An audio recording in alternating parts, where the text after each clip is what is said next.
2012-yilda Utax jamoasi juda katta jamoa bo'lmagan, 4 kishi ishlashardi. Hozir qaraydigan bo'lsak, 80 kishidan iborat, undan ko'proq ishchi xodimlari bor. Mani yo'nalishim soliqqa oid jinoyatlarda tadbirkorlar huquqlarini himoya qilish, ularni tergov organlarida, sudlarda huquqlarini himoya qilish bilan iborat. Ko'p tadbirkorlarimiz buxgalteriyani o'zim yuritaman degan xatoni ham qo'yadilar. Mana shu ikkita kuchni birlashtirib hamkorlik asosida ishlayapmiz. Men o'ylaymanki, bizga bahoni xalq beradi, tadbirkorlar beradi.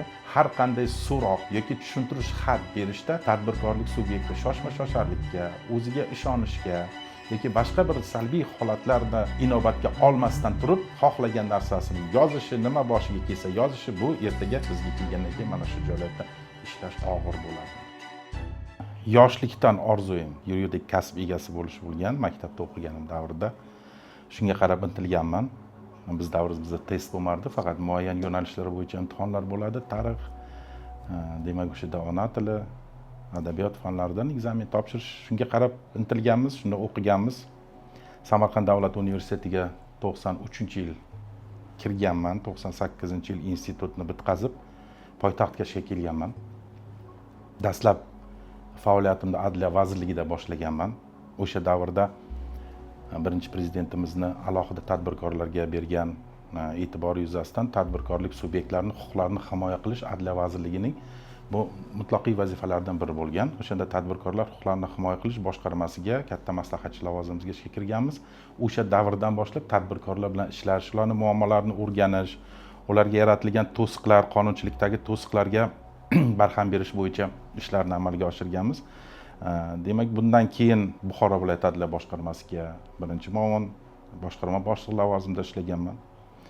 Shundan so'ng advokatlik kasbiga, demak, advokatlik yo'nalishini tanlab 2010-yildan advokatlik faoliyat bilan shug'ullanishni boshlaganman. Shu davrda adashmasam 2012-yillarda Utax soliq maslahatchilar tashkilotining asoschilari Umidjon va Murodjonlar bilan ish yuzasidan uchrashib qolganmiz. Bu yerda bir muammo bo'lgan faoliyatida.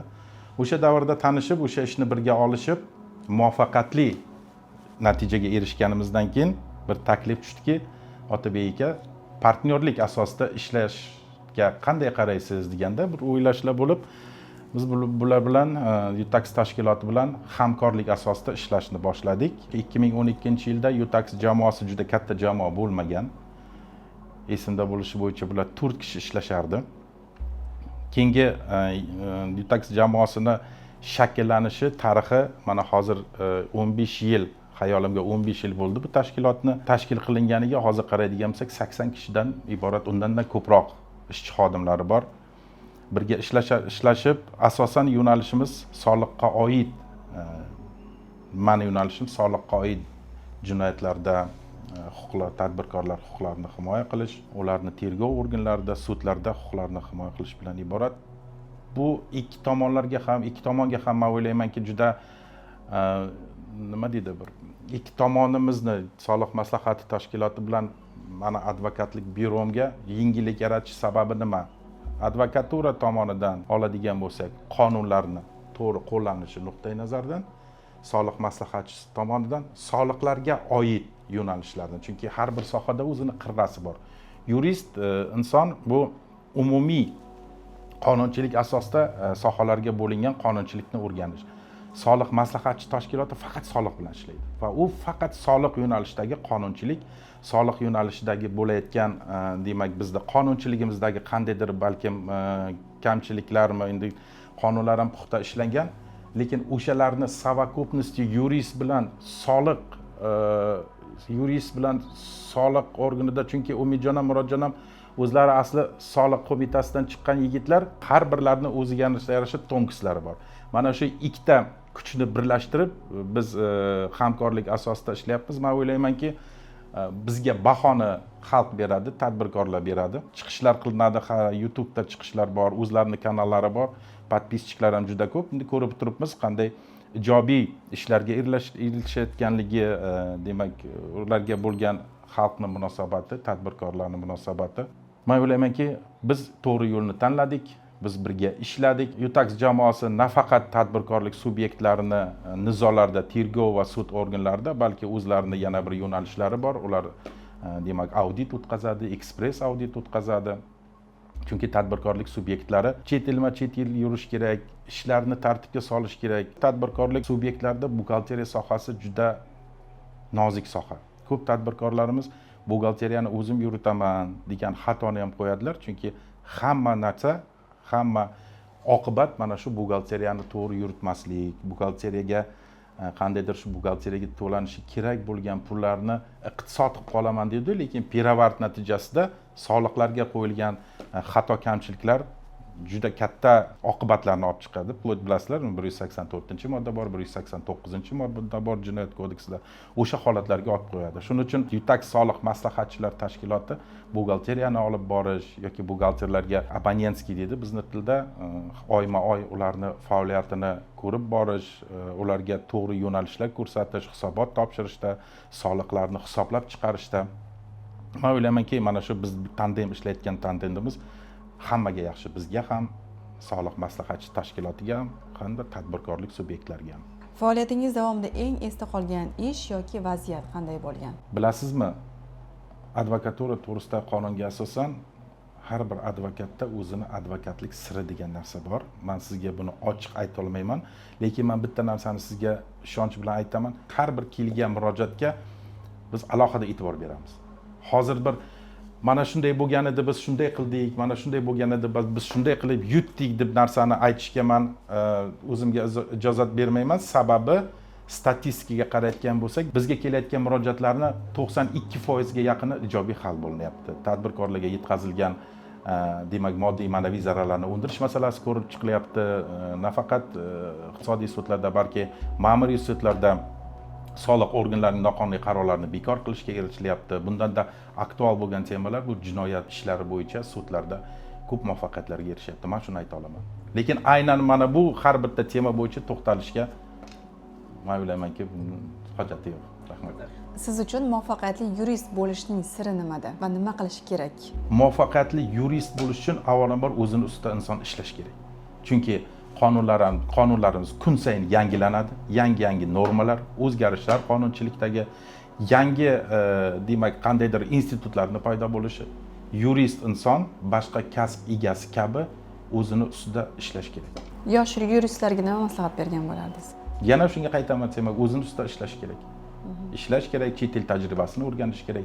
O'ziga yangi yaxshi ustoz topish kerak. Chunki har bitta yangi sohada qo'yilayotgan qadam hayotiy tajriba. Tajribasi bo'lmagan, ustoz ko'rmagan yuristga hayotga kirib ketish, bu sohaga, men aynan hozir advokatura sohasini aytmoqchiman, aynan advokatura sohasiga kirish qiyin bo'ladi. Bugungacha mana shu ish jarayoningizda sizni qiynagan, og'riqli muammolar ham bo'lganmi va bu holatda siz qanaqa chiqib ketgansiz? Endi insonda hayotida og'riqli muammolar deganda bu tushuncha, понятие растяжимое deydilar.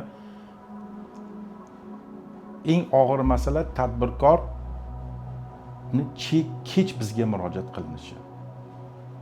Tadbirkorlik subyekti unga bir qisqa yo'sinda aytayotgan bo'lsam, tadbirkorlik subyektiga tekshirish keladi. Tekshirishda men to'g'riman deydi, lekin pirovard natijasida katta summa qo'shimcha soliq hisoblanadi. Qo'shimcha soliq hisoblangandan keyin soliq organlari buni huquq-himoya qiluvchi organlarga topshirishadi. Huquq-himoya qiluvchi organlar tomonidan demak jinoiy ish qo'zg'atiladi. Hamma narsa tugab bo'lgandan keyin ularning bizga murojaat qilishi. Chunki aytam, tushuntirishim nimadan iborat? Har qanday so'roq yoki tushuntirish xat berishda tadbirkorlik subyekti shoshma-shosharlikka, o'ziga ishonishga yoki boshqa bir salbiy holatlarni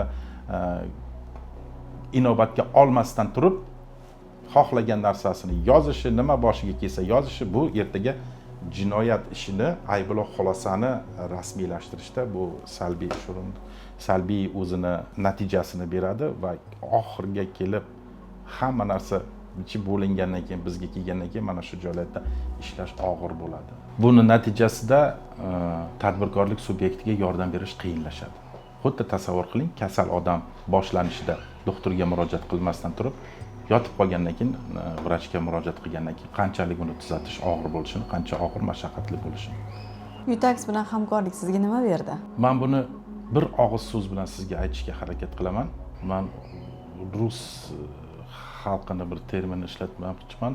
Одна голова хорошо, две лучше. Bu nima demoqchiman bu gap bilan? Hali yuqorida aytganimda, yurisprudensiya bu juda keng ko'lamli. Masalan, yurist ham meditsina sohasidan xabardor bo'lish kerak. Soliq sohasidan, moliya sohasidan, dunyo hayotda nimaiki uchraydigan bo'lsa, hamma yo'nalishlar bo'yicha qonunchilik bor. Ana shu qonunchilikni mukammal bilish kerak. Soliqqa oid qonunchilikni mukammal o'rganish, soliqqa oid qonunchilikni mukammal qo'llash deb tushunaman. Chunki hayotimizda soliq har bir kunimizda, har bir tashlagan qadamimiz bizda soliq to'lash, mulk solig'ini to'lash, foyda solig'ini to'lash, даже soliq to'lash uchun tadbirkorlik subyekti ham bo'lish shart emas, mana o'zlaringiz bilasizlar. Har qaysi fuqaro ham soliq to'laydi. Shuning uchun soliq qonunchiligi bu jamiyat negizining asosiy bir qismi hisoblanadi. Shuning uchun Utax jamoasi bilan hamkorligimiz, men o'ylaymanki, soliq sohasidagi demak ishlarda yutuqlarga erishishga yordam beradi. Utax 15 yilligiga hamkor sifatida tilaklaringiz? Biz Utax jamoasi bilan 12 yildan beri hamkormiz. Mana yuqorida aytganim, Utax jamoasi tashkil qilinganda 4 kishidan iborat edi. Yillar o'tib bilan 10 kishi bo'ldi. Mana bugungi kunda jamoasi 80 kishidan ortiq. Men Utax jamoasiga birinchi navbatda ahillik tilayman. Utax jamoasini bundanda kengayishi, chet el hamkorlari bilan hozir bular Utax jamoasi chet ellarda ham hamkorlar topib ular bilan birgalashib ishlar yurityapti. Nafaqat Turkiya davlatlari, balkim boshqa rivojlangan Yevropa davlatlari, Amerikalarda o'zlarini hamkorlarini topib o'zini faoliyatini bundanda kengayishni tilab qolaman. Rahmat.